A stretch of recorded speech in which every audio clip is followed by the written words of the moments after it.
말씀은 사무엘하 12장 15절 하반절부터 해서 31절까지 말씀입니다. 사무엘하 12장 15절 하반절부터 31절까지 말씀입니다. 제가 먼저 읽겠습니다. 우리아의 아내가 다윗에게 낳은 아이를 여호와께서 치심에 심히 앓는지라. 다윗이 그 아이를 위하여 하나님께 간구하되 다윗이 금식하고 안에 들어가서 밤새도록 땅에 엎드렸으니 그 집의 늙은 자들이 그 곁에 서서 다윗을 땅에서 일으키려 하되 왕이 듣지 아니하고 그들과 더불어 먹지도 아니하더라. 그러나 다윗의 신하들이 아이가 죽은 것을 왕에게 아뢰기를 두려워하니 이는 그들이 말하기를 아이가 살았을 때에 우리가 그에게 말하여도 왕이 그 말을 듣지 아니하셨나니 어떻게 그 아이가 죽은 것을 그에게 아뢰 수 있으랴. 왕이 상심하시리로다 하니라. 다윗이 그의 신하들이 서로 수군거리는 것을 보고 그 아이가 죽은 줄을 다윗이 깨닫고 그의 신하들에게 묻되 아이가 죽었느냐 하니 대답하되 죽었나이다 하는지라. 다윗이 땅에서 일어나 몸을 씻고 기름을 바르고 의복을 갈아입고 여호와의 전에 들어가서 경배하고 왕궁으로 돌아와 명령하여 음식을 그 앞에 차리게 하고 먹은지라. 그의 신하들이 그에게 이르되 아이가 살았을 때에는 그를 위하여 금식하고 우시더니 죽은 후에는 일어나서 잡수시니 이 일이 어찌 됨이니까 하니 이르되 아이가 살았을 때 내가 금식하고 온 것은 혹시 여호와께서 나를 불쌍히 여기사 아이를 살려주시는지 누가 알까 생각함이거니와 지금은 죽었으니 내가 어찌 금식하랴. 내가 다시 돌아오게 할 수 있느냐. 나는 그에게로 가려니와 그는 내게로 돌아오지 아니하리라 하니라. 다윗이 그의 아내 바세바를 위로하고 그에게 들어가 그와 동침하였더니 그가 아들을 낳음에 그의 이름을 솔로몬이라 하니라. 여호와께서 그를 사랑하사 선지자 나단을 보내 그의 이름을 여디디아라 하시니 이는 여호와께서 사랑하셨기 때문이더라. 요압이 암몬 자손의 라빠를 쳐서 그 왕성을 점령하며 요압이 전령을 다윗에게 보내 이르되 내가 라빠 곧 물들의 성읍을 쳐서 점령하였으니 이제와 그 백성이 남은 군사를 모아 그 성을 맞서 진치고 이 성읍을 쳐서 점령하소서. 내가 이 성읍을 점령하면 이 성읍이 내 이름으로 일컬음을 받을까 두려워하나이다 하니 다윗이 모든 군사를 모아 라빠로 가서 그곳을 쳐서 점령하고 그 왕의 머리에서 보석 박힌 왕관을 가져오니 그 중량이 금 한 달란트라. 다윗이 자기의 머리에 쓰니라. 다윗이 또 그 성읍에서 노력한 물건을 무수히 내오고 함께 읽습니다. 그 안에 있는 백성들을 끌어내어 톱질과 썰해질과 철도끼질과 벽돌 구이를 그들에게 하게 하니라. 암몬 자손의 모든 성읍을 이같이 하고 다윗과 모든 백성이 예루살렘으로 돌아가니라. 아멘. 아멘. 이제 오늘 본문은 다윗과 바세바 사건의 결말을 다루고 있고요. 그리고 그 사건의 배경이 되었던 암몬의 라빠성의 정복을 지금 기록하고 있습니다. 바세바의 첫째 아들, 그러니까 불륜으로 태어난 아들은 다윗의 간절한 기도에도 불구하고 여호와의 치심을 받아 죽게 됩니다. 그 후에 다윗이 이제 바세바를 위로하고 동침하니까 솔로몬이 탄생하게 되지요. 이는 이후에 시작되는 모든 그 왕위 계승을 위한 형제들 사이에서 분쟁의 배경이 되게 됩니다. 솔로몬은 여호와의 사랑을 받았기 때문에 여디디아라 하는 새로운 이름을 또 받게 됩니다. 그런데 이렇게 예루살렘에서 태어난 솔로몬이 여호와의 사랑을 받았다 하는 이 선언은 헤브론에서 태어난 아들들의 장래를 어둡게 만들었습니다. 다윗이 라빠성 공격의 마지막 단계에 참여하여서 성을 점령하고 그리고 많은 포로와 전리품을 가져오게 되지요. 암몬의 라빠 성을 점령한 것은 다윗의 명예와 부귀 그리고 권력의 절정이 이루게 됩니다. 금물요관이 그것을 상징하지요. 그러나 이제 그때부터 다윗의 쇠퇴기는 시작되게 되는 것입니다. 우리 15절 함께 읽겠습니다. 뒷부분 우리아부터 읽습니다. 시작.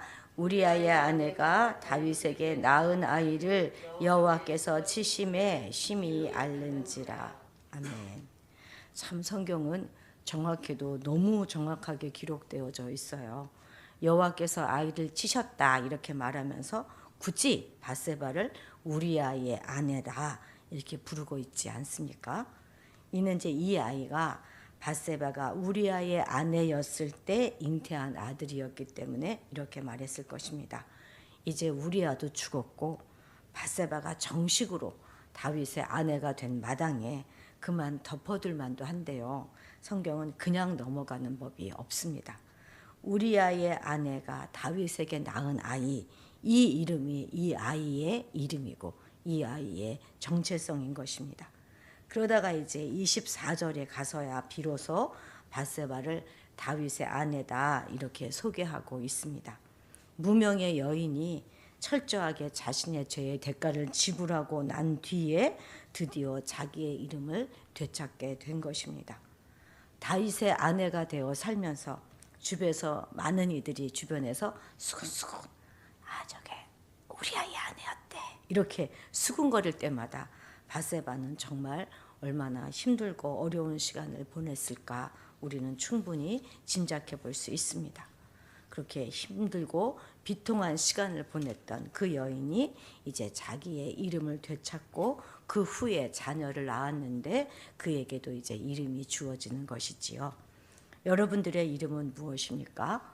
우리의 실제 이름이 무엇이든지 간에 우리에게는 그리스도인 성도라는 이름이 주어져 있습니다. 그런데 혹시 우리는 그리스도인으로 살면서 주변에 무슨 믿는 사람들이 저래? 이런 말을 듣는 그런 수군거리는 소리를 듣고 있는 것은 아닌지 한번 우리를 돌아봐야 할 것입니다. 하나님 앞에서 가려질 수 있는 것은 아무것도 없습니다. 우리의 전 존재가 하나님 앞에 그대로 다 드러난다는 거 꼭 기억하시기 바랍니다. 또한 우리가 누군가의 이름을 불러주는 것은 그의 존재의 인정이고 또 존중입니다. 우리 공동체 안에서 혹시 이름도 모르는 채 불려지지 않고 잊혀지고 있는 사람은 없는지 돌아보시는 하루가 되시기를 바랍니다. 그래서 오늘은 주위에 있는 사람들의 이름을 따뜻하게 불러주시면서 그리스도의 사랑을 전해보시기 바랍니다. 16절 함께 읽겠습니다. 시작. 다윗이 그 아이를 위하여 하나님께 간구하되 다윗이 금식하고 안에 들어가서 밤새도록 땅에 엎드렸으니. 아멘. 이렇게 기도하기를 얼마나 했다는 거예요? 일주일을 했다는 것입니다. 다윗에게 유능한 의사가 없어서 이렇게 하나님께 매달렸겠습니까?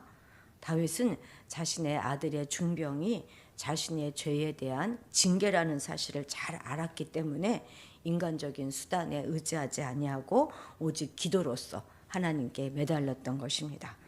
이처럼 우리 역시 어려움을 만날 때 하나님께 매달려야 할 것입니다. 근데 참 이런 이야기를 많이 듣고 있고 알고 있지만 딱 막상 우리가 어려움을 당하게 되면 엎드러지는 것이 그렇게 쉬운 일은 아닙니다. 그러나 기도야말로 우리가 어려움을 극복할 수 있는 최선의 방책입니다. 그런데 우리가 기도한다고 해서 우리가 원하는 대로 다 이루어지는 것은 아닙니다. 하나님의 뜻이 다른 데 있으면 우리가 아무리 기도한다 할지라도 상황은 달라지지 않습니다. 이것은 마치 다윗이 아무리 열심히 금식하며 기도하였어도 아이를 살릴 수 없었던 것과 같습니다. 그러나 중요한 것은 기도로 상황을 바꿀 수 없다면 다른 어떤 인간적인 방법으로도 그 상황은 바꿀 수 없다는 사실입니다. 심지어 어떤 목사님은 김병년 목사님인가 제가 그렇게 이름을 기억하는데 기도를 아무리 열심히 해도 안 되는 일은 안 되고 또 기도를 안 해도 될 일은 된다 하는 말씀도 하시기도 합니다. 일견 맞는 말이기도 해요. 여기서 말하는 될 일은 무엇이고 안 될 일은 무엇이겠습니까? 그것이 바로 하나님의 뜻에 맞는 일이냐 아니냐 하는 것을 의미하는 것입니다. 그렇다면 아니 기도가 무슨 소용이 있습니까? 다 하나님 뜻대로 이루어질 텐데 하고 반문하실 수도 있겠습니다. 그냥 뭐 하나님의 뜻대로 되도록 내버려 두면 되는 거 아닙니까? 그러나 그렇지 않습니다. 기도하다 보면 우리 스스로 하나님의 뜻을 깨닫게 되고 또 우리의 어떤 고집이나 이런 것들이 꺾여지게 되고 그리고 지금에 있는 내 상황 속으로 하나님을 끌어당기게 되는 것입니다. 하나님은 우리가 꼭두각시가 되어 사는 것을 원치 않으세요. 기도할 때 하나님께서 지혜를 주시고 또 모든 것을 합력하여 선을 이룰 수 있는 길로 열려지게 되는 것입니다. 이러한 의미에서 성도가 어려움에 처하여 취할 수 있는 최선의 태도는 기도밖에 없다는 것입니다. 물론 이것은 우리가 어려움에 직면했을 때 모든 인간적인 노력을 다 포기하고 기도만 하라 하는 의미는 절대 아닙니다. 우리는 기도함과 동시에 인간적인 노력도 다 같이 해야 하는 것이에요. 왜냐하면 하나님께서는 그런 인간적인 노력을 통해서 기도에 응답을 주시기도 하시기 때문입니다. 하나님은 결코 인간적인 노력을 무시하거나 배제하지 않으십니다. 우리가 경계해야 될 것은 무엇이냐면 하나님을 배제한 채 인간적인 노력으로만 무엇을 하려고 하는 것이지 모든 인간적인 노력을 향한 그런 것을 다 악한 것으로 필요 없는 것으로 보아서는 안 될 것입니다. 만일 우리의 인간적인 노력이 악한 것이다 이렇게 말한다면 우리는 모든 활동을 다 중지하고 가만히 누워서 입만 벌리면 되지 않겠습니까? 하지만 만약 그렇게 한다면 과연 그것을 하나님께서 옳은 태도라 말씀하시겠습니까? 그렇기 때문에 여러분들은 어려운 일들을 만났을 때 인간적인 노력을 열심히 하는 그것을 절대 포기하지 마십시오. 오히려 그것을 극복하기 위해서 모든 인간적인 노력, 할 수 있는 모든 노력을 다 해야 되는 것입니다. 그리고 그 위에 하나님께 기도하는 노력을 더해야 하는 것입니다. 우리가 어떤 어려운 앞에서 할 수 있는 최선의 일이 기도라고 하는 것은 너무나 분명합니다. 그것에 맞춰서 또 우리의 인간적인 노력도 다 하시는 여러분들이 되시기를 바랍니다. 29절, 30절 함께 읽겠습니다. 시작. 다윗이 모든 군사들을 모아 랍바로 가서 그곳을 쳐서 점령하고 그 왕의 머리에서 보석 박힌 왕관을 가져오니 그 중량이 금 1달란트라. 다윗이 자기의 머리에 쓰니라. 다윗이 또 그 성읍에서 누력한 물건을 무수히 내우고. 아멘.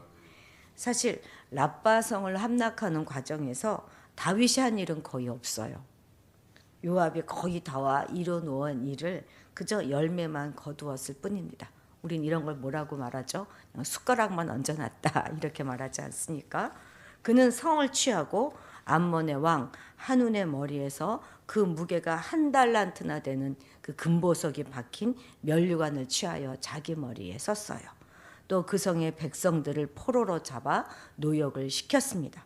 그런데 다윗은 이 승리의 영광을 하나님께 돌려드리지 않고 있습니다. 이스라엘 백성들은 일반적으로 모든 이제 전쟁에서 승리를 하게 되면 그 취한 노량물 중에서 가장 좋은 것을 구별하여서 하나님께 바칩니다. 그래서 승리를 허락하신 하나님의 영광을 기리죠. 다윗도 이 범죄 이전에는 이 일을 철저하게 하였어요. 그런데 범죄한 이후에는 그렇게 하지 않고 있는 것을 보게 되는 것입니다. 보십시오.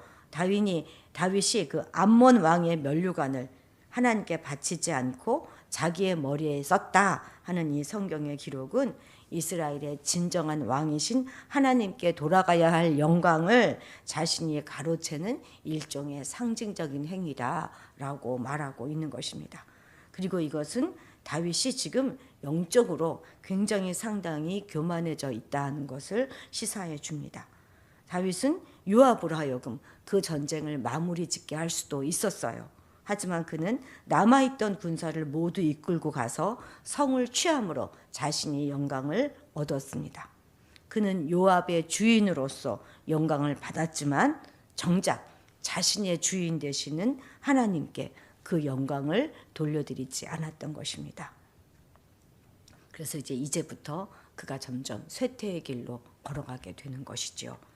범죄한 인생은 오직 자신의 명예와 자신의 소유와 자신의 안전과 자신의 안일함만 추구하게 되어 있습니다.